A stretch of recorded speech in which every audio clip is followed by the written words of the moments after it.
नमस्कार स्टूडेंट्स, आपका अपने चैनल पे स्वागत और अभिनंदन है। आज का हमारा महत्वपूर्ण टॉपिक जिस पे है वो है राजस्थानी भाषा और साहित्य। राजस्थानी बोली या राजस्थानी भाषा और साहित्य पर हम बात करेंगे। राजस्थानी भाषा को जब हम देखते हैं तो राजस्थानी भाषा का मतलब है कि राजस्थान के जो लोग अपनी मातृभाषा का उपयोग करते हैं वो राजस्थानी भाषा है। और राजस्थानी भाषा के इतिहास पे जब हम प्रकाश डालते हैं तो 835 में विक्रम संवत 835 और ईस्वी सन 913 में उघोतन सूरी नाम के एक विद्वान हुए हैं। उन्होंने कुवल्यमाला ग्रंथ में एक ग्रंथ लिखा। उन्होंने उघोतन सूरी ने कुवल्यमाला, उसमें 18 भाषाओं का उल्लेख किया है जिसमें मरु भाषा को शामिल किया है। पश्चिमी राजस्थान की ये भाषा के रूप में इसे शामिल किया है। राजस्थान की भाषा के लिए राजस्थान शब्द का प्रयोग सर्वप्रथम करने वाले जो विद्वान थे वो थे जॉर्ज अब्राहम ग्रियर्सन। और इन्होंने 1912 में जो एक पुस्तक लिखी, linguistic survey of India, language पे सर्वे किया और उस पे लिखा एक बुक। और इस बुक में जो भाषा प्रयोग की वो उसके लिए राजस्थान शब्द प्रयोग किया। तो राजस्थानी शब्द का प्रयोग अब्राहम जो ग्रियर्सन हैं उन्होंने किया है। तो हम इसके लिए प्रचलित जो भी क्षेत्रीय भाषाएं हैं आगे उनको देखेंगे। इसमें प्रमुख हैं जैसे मारवाड़ी, मेवाड़ी, ढूंढाड़ी, मेवाती, हाड़ौती। और इनकी उपबोलियां भी हैं, फिर उपभाषाएं जिनको कह सकते हैं। बोलियों में उपबोलियां। राजस्थानी भाषा की उत्पत्ति कब और कैसे हुई इस पे थोड़ी सी बात कर लेते हैं हम। तो राजस्थानी भाषा पर 10वीं सदी तक पश्चिमी भारत के क्षेत्रों में बोले जाने वाली जो अपभ्रंश थी उसका अत्यधिक प्रभाव रहा। हालांकि राजस्थानी का उद्गम ईसा से 11वीं और 12वीं शताब्दी में हुआ माना जाता है, परंतु 16वीं शताब्दी के बाद राजस्थानी भाषा का विकास एक स्वतंत्र भाषा के रूप में होने लगा। और राजस्थानी भाषा के विकास क्रम में ये कहा जाता है कि समस्त भारतीय भाषाओं की जननी वैदिक संस्कृति रही है, जो अपनी भाषाई जटिलता के फलस्वरूप लौकिक जो संस्कृत है उसमें परिवर्तित हुई। और लौकिक संस्कृत में जब दुरुस्तता आने लगी तो उसका स्थान पाली भाषा ने लिया। और पाली भी जब लोक से अलग होने लगी तो उसका स्थान प्राकृत भाषा ने ले लिया। तो जैसा कि माना जाता है कि भाषा कठिनता से सरलता की ओर अग्रसर होती है, प्राकृत भी जब कठिन होने लगी तो अपभ्रंश भाषाओं का विकास हुआ जो विभिन्न क्षेत्रों में विभिन्न रूपों में हमारे सामने आई। राजस्थानी भाषा का विकास भी इन्हीं अपभ्रंश भाषाओं से हुआ है। तो प्रत्येक विद्वान अपने मत के अनुसार अपभ्रंश भाषाओं का उल्लेख करता है, जैसे शोरसेनी अपभ्रंश, नागर अपभ्रंश और मरु गुजरी अपभ्रंश। इनको 3 भागों में बांट दिया। और इन सबसे मरु गुजरी अपभ्रंश का जो मत है वो अधिक उचित लगता है। इन तीनों में से मरु गुजरी जो अपभ्रंश भाषा है उसका मत है वो ज़्यादा उचित लगता है, क्योंकि मरु गुजरी अपभ्रंश से ही मरु भाषा जो राजस्थानी भाषा, गुजरी से गुजराती भाषा का विकास हुआ। और ये विभाजन भौगोलिक दृष्टि से भी समीचीन प्रतीत होता है, यानी सही लगता है। भाषा की जो व्याकरणीय विशेषताओं को देखें तो ज्ञात होता है कि राजस्थानी और गुजराती में अनेक समानताएं। क्षेत्रीय बोलियों की बात करेंगे। डॉक्टर ग्रियर्सन, अब्राहम ग्रियर्सन ने राजस्थानी बोलियों को 5 भागों में बांटा। किंतु मुख्य रूप से राजस्थानी बोलियों को 2 भागों में बांटा जा सकता है।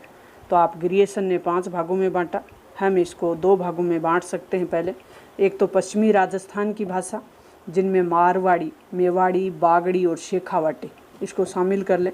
दूसरी जो है वो है पूर्वी राजस्थान की भाषा, जिसमें हम पूर्वी राजस्थान की जैसे ढूंढाड़ी, हाड़ौती, मेवाती और अहीरवाटी को शामिल कर लेते हैं। तो राजस्थान की प्रमुख बोलियों में हम सबसे पहले बात करेंगे वो है मारवाड़ी भाषा।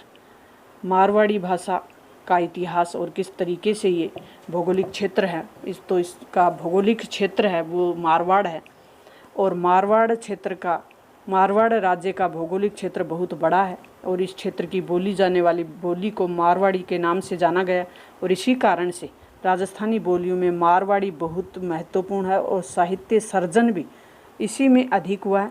ये भी आप ध्यान रखें। यही कारण है कि इसे कहीं कहीं राजस्थानी का पर्यायवाची भी मान लिया जाता है मारवाड़ी भाषा को, क्योंकि इसमें ग्रंथों का साहित्य का सर्जन मारवाड़ी में अधिक हुआ है। यही कारण है कि इसका राजस्थानी का पर्यायवाची मान लिया जाता है मारवाड़ी भाषा को।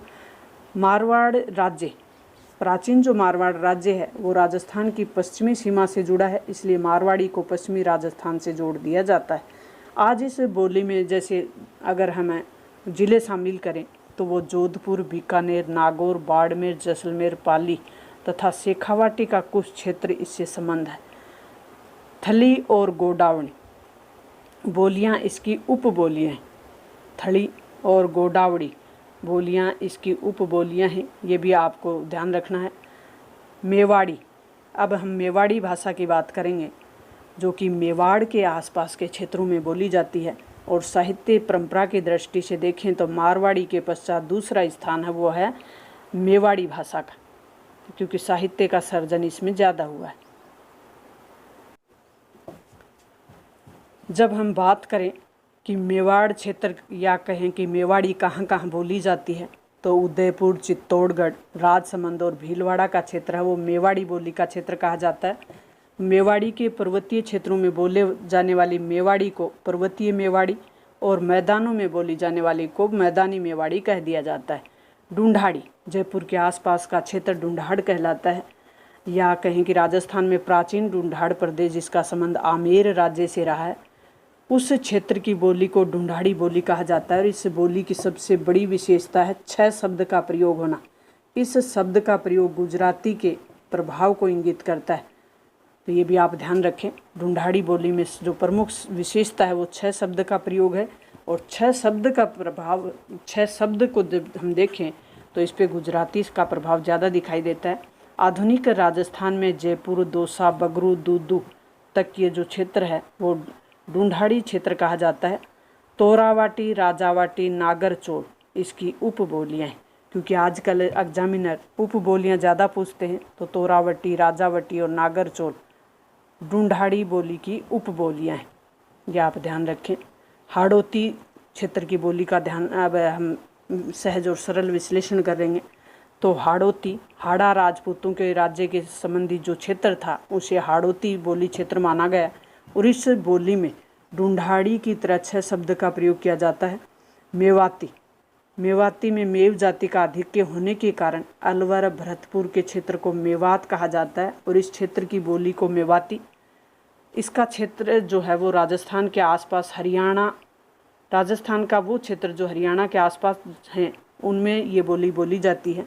भरतपुर के आसपास के क्षेत्र में बोली जाने वाली ब्रज बोली है, उस पर ब्रज भाषा का प्रभाव स्पष्ट रूप से दिखाई देता है। बागड़ी, अब राजस्थान की बागड़ क्षेत्र में बोली जाने वाली बोली को बागड़ी कहा जाता है। ये बोली बांसवाड़ा, डूंगरपुर तथा आसपास का जो भी पहाड़ी क्षेत्र है वहाँ बोली जाती है, तो बांसवाड़ा, डूंगरपुर में बोली जाने वाली बोली बागड़ी बोली कहलाती है। इस बोली पर गुजराती प्रभाव स्पष्ट दिखाई देता है, क्योंकि ये क्षेत्र है वे गुजरात के नज़दीक है।